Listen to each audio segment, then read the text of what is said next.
Sabay-sabay natin alamin ang mga kaganapan na nangyayari sa ating bansa.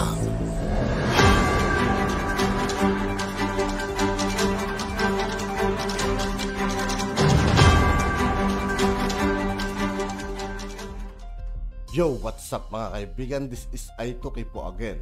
Ngayon nandito ulit tayo sa channel ni Banat Kapanig TV. Dito ulit tayo magbibigay ng komento at reaksyon. Kaya samahan nyo ako guys. Let's go! Natin ito pong ginagawa po nila na paninira sa mga Duterte dito po sa West Philippine Sea. Lalo lang po nilang pinasisikat, no? Ilang araw na po, isang linggo na yata trending ang Duterte sa Twitter at sa iba pa, no? Panay Duterte, Duterte, Duterte. Tignan niyo naman po kung meron po bang kredibilidad yung mga naninira kay Duterte, no? At tignan niyo po yung alam niyo po ibang klase talaga yung mga tambaluslos, dilawan at kakamping, sanib-sanib na pati Makabayan Black. Nagsanib-sanib na po sila sa paninira na wala naman pong basihan, no?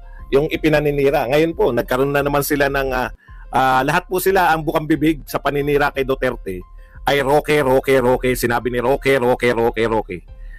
Pero ang katotohanan po, marunong na po mag-isip yung mga Pilipino, no? Paulit-ulit na lang po ba na kada may problema tayo sa kasalukuyang pamahalaan, isisisi natin sa dati? Marami pong hindi nakakaalam nito. Ako po, nagmarka sa akin to, yung pinamigay ni Pangulong Duterte, binigyan niya ng Certificate of Land Ownership. Ito pong mga tribo ng ati dyan sa Boracay. Kasi, kaya nagmarka sa akin yan, dahil Department of Agrarian Reform, bakit mamimigay, no? Ay, may mga ati pala dyan. Akala ko yung buong Boracay ay resort, no? Akala ko lahat po ng buong Boracay ay resort po. Yung pala, nakalimutan natin yung history na meron pong mga nauna dyan, indigenous people, no? Yan yung, ito hindi po simpleng hindi po simple to na hindi po to simpleng usapin ng simpleng agrarian reform, kung hindi usapin po to ng land ownership ng mga tunay na may-ari, no? Kasi alam po ninyo, yung na-displace natin yung mga indigenous people. Meron akong laging kwento diyan, no? Yung kung kilala niyo si Makling Dulag ng Kalinga. Meron siyang famous quotation na napag-aaralan namin nung sa college, no?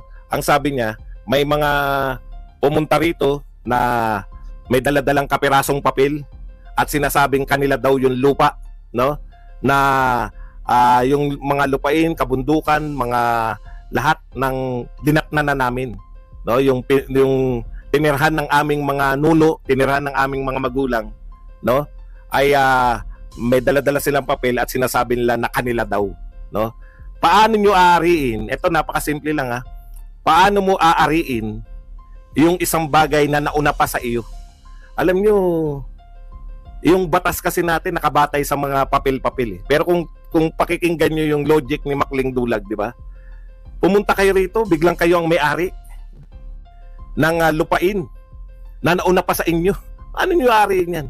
Yung ownership kasi dito po sa mga katutubo ay iba po sa ownership nating mga hindi ko alam kung ano dapat itawag sa atin, kung tayo ba yung sibilisado o sila yung, di ba? Sa totoo lang, yan po mga nauna pa sa atin yan. Dahil sila po ay hindi po sila yung mga mahilig magtitulo. Kung tutuusin, kanila dapat yan. Yan dapat yung mga kaya po may mga kaya po kayo may mga congressman, kaya po kayo may mga representative ancestral, di ba? Talagang sila po ang may-ari kasi nauna pa sila sa atin, no? Nauna pa po sila sa atin,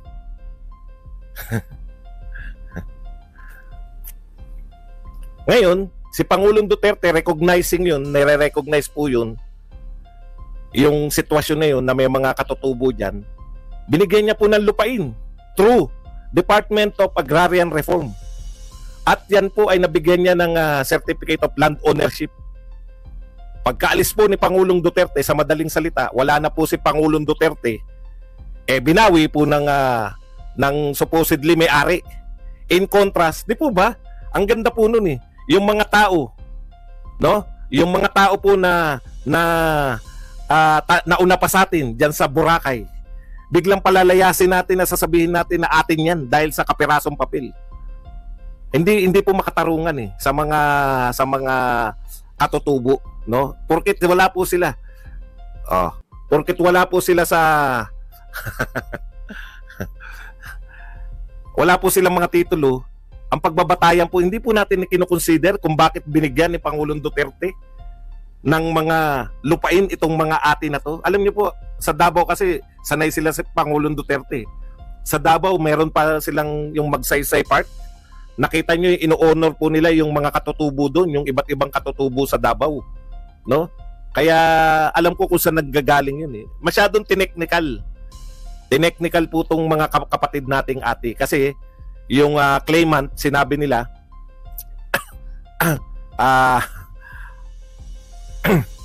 yung mga claimant po na nagsabi na hindi sila dapat dahil ito namang kanilang lupain na pinamigay ni Pangulong Duterte sa mga ati ay hindi naman daw nasasaka. Kaya hindi po sakop ito ng dapat ipamigay ng Department of Agrarian Reform.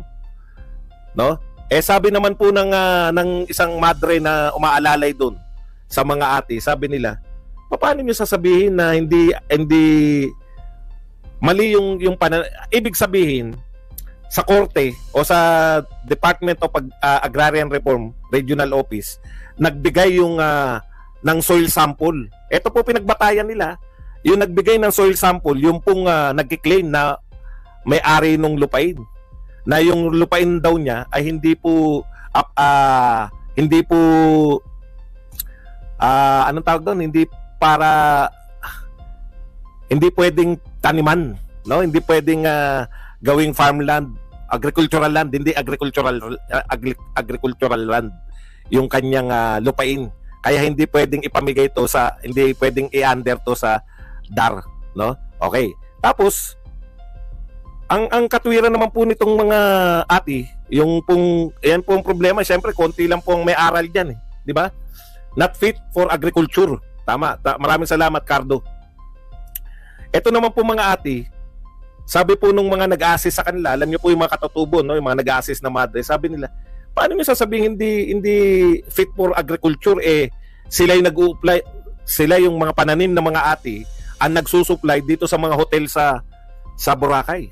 Di ang patunay po yan na yan po ay applicable.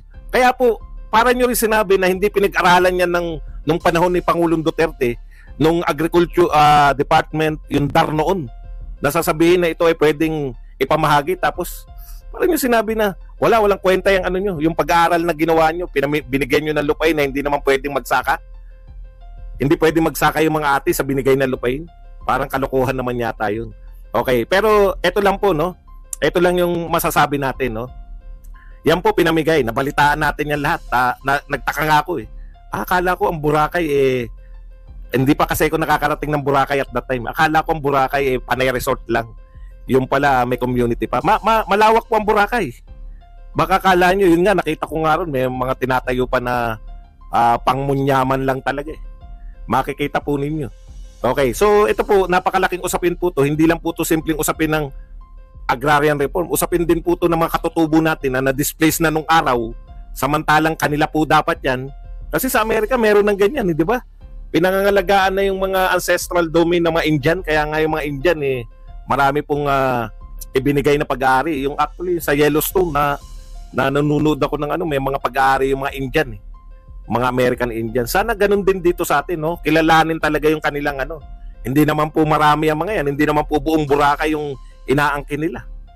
Ngayon po binakuran na Binakuran na po yung tinitirhan nila, kaya sana hindi po porket bago na presidente, no? Bago na rin lahat talagang frustrating po talaga yung nagaganap. Kasi ang ganda po nun, di ba? Namigay ka ng lupa sa mga katutubo, tapos yung mga katutubo nagsasaka po sila, nagtatanim po sila, no? Doon sa lupang binigay ni Pangulong Duterte.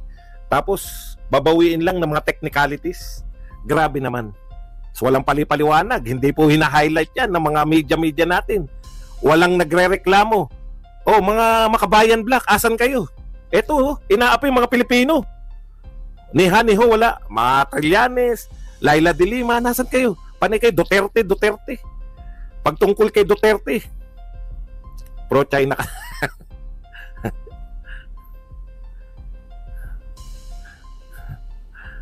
Asan na yung mga mahilig magprotesta? Akbayan, nasan kayo? Bakit ang pinoprotesta nyo hindi pagsasalita ni Sara Duterte? Bakit wala nagpoprotesta nito? Bakit hindi kayo nagpoprotesta na binawian ng lupa yung mga katutubo sa Boracay?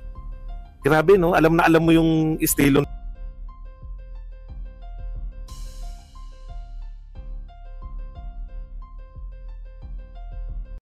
Pag-uusapan.